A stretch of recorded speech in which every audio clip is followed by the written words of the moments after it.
There are calls to conserve power as we deal with yet another day of extreme heat. And an end to the dangerous heat is finally in sight, but we have storms to deal with first. Beware of online danger. Do you know who can chat with your kids right under your nose? A warning from the FBI. This is News 4 Now for Wednesday, June 30th. I'm Adam Cooperstein. And with one more day of this extreme heat, parts of the city are being asked to conserve electricity to reduce the stress on the power grid. Con Edison is asking customers in Western Queens, on the Upper West Side of Manhattan specifically, to avoid using major appliances like washers and dryers. Con Ed has already reduced voltage in those areas by about 5%. The heat was also a factor for firefighters battling a warehouse fire in Maspeth, Queens. 9 firefighters were hurt during the Tuesday night fire, most of them overcome by heat. No word yet on how it started, and the injured firefighters, thankfully, are expected to be okay.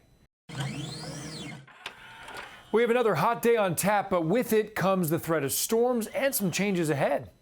And we can finally see the end of this dangerous heat and humidity in sight, but still this evening, very uncomfortable out there, and it's very hot as well. Temperatures starting out in the 90s. Eventually, we'll see some showers and storms. That may cool us off, so you can see we're back to the 70s perhaps by the end of the evening into the overnight. Some of those storms may be strong to even severe, so watch out for the potential for some damaging winds. Again, 7 o'clock, it still feels like 97 to 100 degrees. Major heat and humidity eventually back off through the overnight into your Thursday. Now let's time it out hour by hour. 7 o'clock, we see some showers and storms, especially north and west of town. Those get closer to the city around 10, 11 o'clock. And rain is in the forecast for Thursday as well, so you want to bring your umbrellas for Thursday morning. It could be quite damp with some heavy rain. Back to you.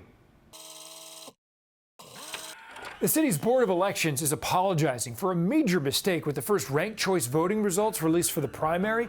New unofficial results were posted online yesterday and then taken down. The board later admitted that in the Democratic race for mayor, those numbers included 135,000 test votes that were mistakenly added to the real ones. And now we're expecting updated numbers sometime today, but it could still be weeks before the final results are known. Smallville actress Allison Mack is back in court. She's there for sentencing for her role in an upstate sex cult. Mack apologized earlier this week, saying joining NXIVM was the biggest mistake of her life. She pleaded guilty to racketeering and conspiracy charges. The group's mastermind, Keith Raniere, is serving a 120-year prison sentence. Lady Liberty's little sister has arrived here in New York. Chopper 4 caught the barge carrying the 9-foot-tall statue in the harbor on Wednesday morning. It's an exact replica of the original 1878 plaster model that was preserved by the National Museum of Arts and Crafts in Paris. That miniature version will be on display for a few days on Ellis Island starting July 4th. With New York City opening up, there are plenty of new places to check out. Here's New York Live's Lauren Scala with a look. Despite being such a difficult year, there are new venues opening around the city, welcoming guests with open arms, even at arm's length. Are you ready to check out some new spots? Good, because our first stop is the Ready Rooftop at Moxie East Village. The Ready Rooftop is a fun, playful, all-season rooftop. It was really designed to make you feel like you're at a backyard party with friends. So these are some of our most popular items. This is the chicken tinga taco, the roasted mushrooms and bell pepper taco. This is the beef brisket barbacoa. These are some of our favorite cocktails. So this is our classic Negroni. This is our mezcalrita. And this is our watermelon sugar, which is a watermelon frozen margarita. You could just sit me in the corner with both of these and I'd stay all day. Love to have you. Our next stop is at the brand new Rosemary's East on 1st Avenue and 20th Street. I feel like it was just yesterday that it was 2012 and we were at the opening of Rosemary's, the original one in the West Village. What made you want to open this location this many years later? Well, the neighborhood approached us, and there are not too many chances to recreate kind of something so special as Rosemary. And you're also doing a lot with the community. This is a really special restaurant. Can you tell me more about that? We've reached out to one of the local organizations called Nazareth House, which is an organization that attempts to address homelessness here in Lower Manhattan. And we had an awesome cocktail on the menu from one of our neighbors, and proceeds from that drink benefit Nazareth House.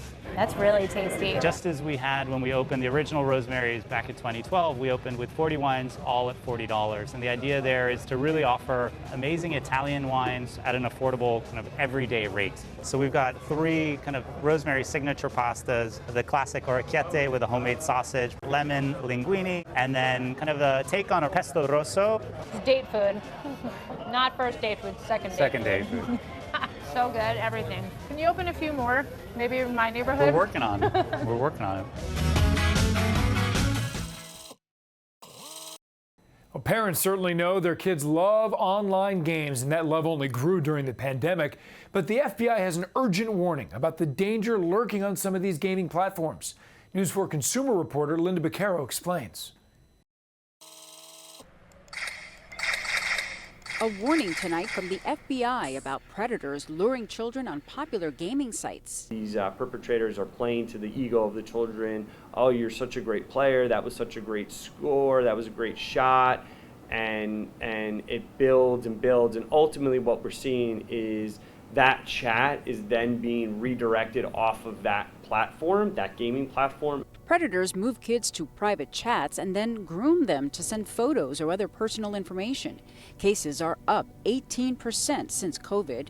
At the FBI's New York headquarters in Lower Manhattan, educators and medical professionals helped unveil the FBI's new public service announcement. The common theme that I think we're all sharing speaks to the regular and early engagement. When your daughter goes online, do you worry about her safety?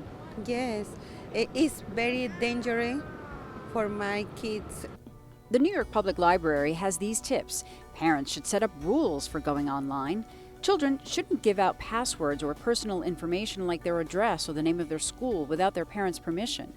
Kids should check with parents before downloading or installing software.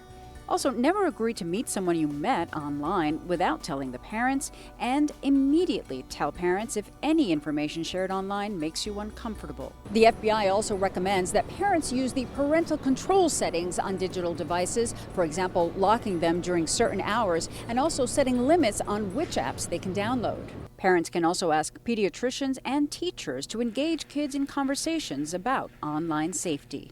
In Lower Manhattan, Linda Beccaro, News 4 New York. Thank you so much for joining us. We'll see you right back here tomorrow.